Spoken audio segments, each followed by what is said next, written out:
Hey everyone, my name is Joe. This is the video assignment for our intercultural class. So the first part is tell a funny story.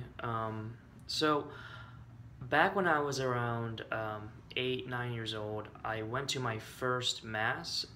Growing up Catholic, eventually you attend mass to for like meditation. You learn some songs, and it feels good afterwards. In any case, when I was 8 years old, I went the first time with my aunt and uncle, and at that age, I didn't really had no concept of like Jesus or religion or anything cultural behind it. I just was just forced to go.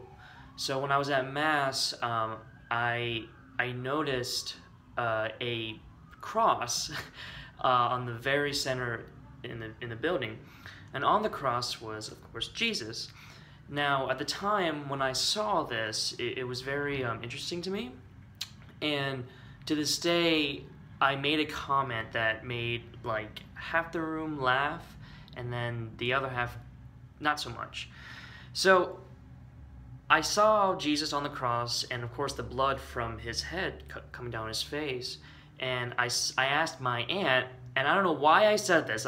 It's just the words that just came to mind and out of my mouth. I was like, Aunt Katie, who shot him?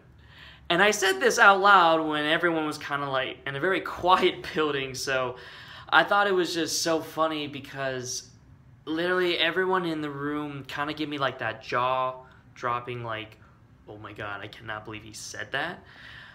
So to this day, I am very well like known for that. It's just so funny. I can't get over it. So and then the second part of the question was something serious. So the only thing I can think of as far as it relates to this class and the section that we're like currently reading on the chapters for like stereotyping, prejudice, and all that.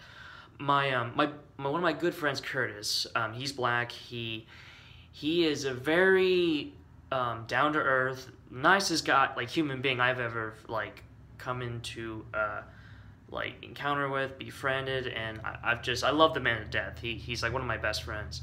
But in any case, the one time we were hanging out and we got on the subject of like racial profiling, and Curtis like got off work. He works at a M&T bank, but he had gone off. He was telling me a story of how he got off work the one night and he was driving like back home in Cockeysville.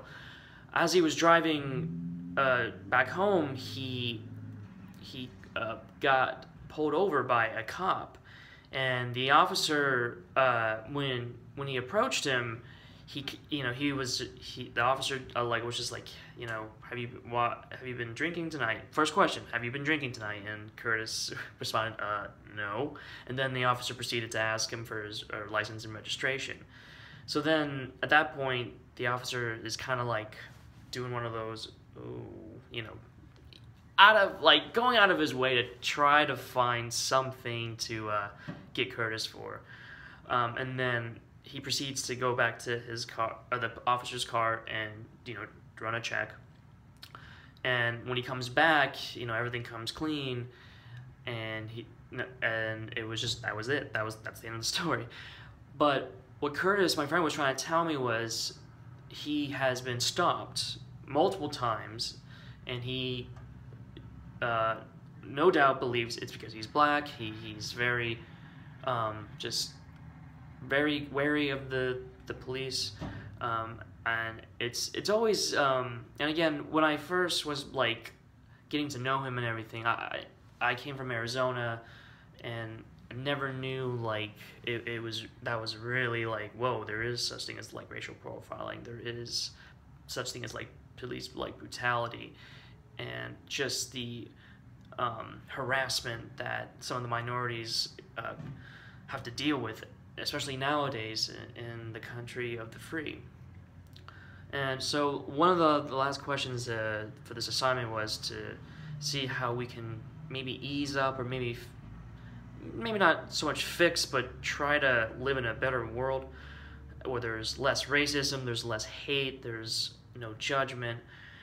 Honestly, I feel as though what we're doing now, as far as like the protest and any kind of unfortunate event that happens, it gets addressed right away. I think we're on the, as far as like America is concerned, going toward like a country of no hate.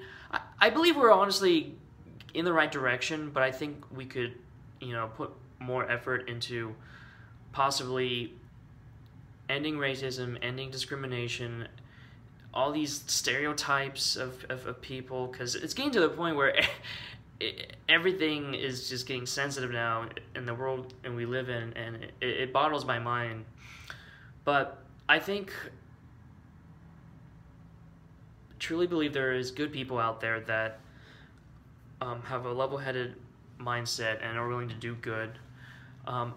Obviously, we could use more of that help, and I guess the only way to promote it is just promote love, promote open-mindedness, and just hope for the best. Because again, as fortunate as all these like sexual harassments, there all these, and especially with like the Pittsburgh incident, it's scary, the world that we live in. But I do not doubt that we can overcome this.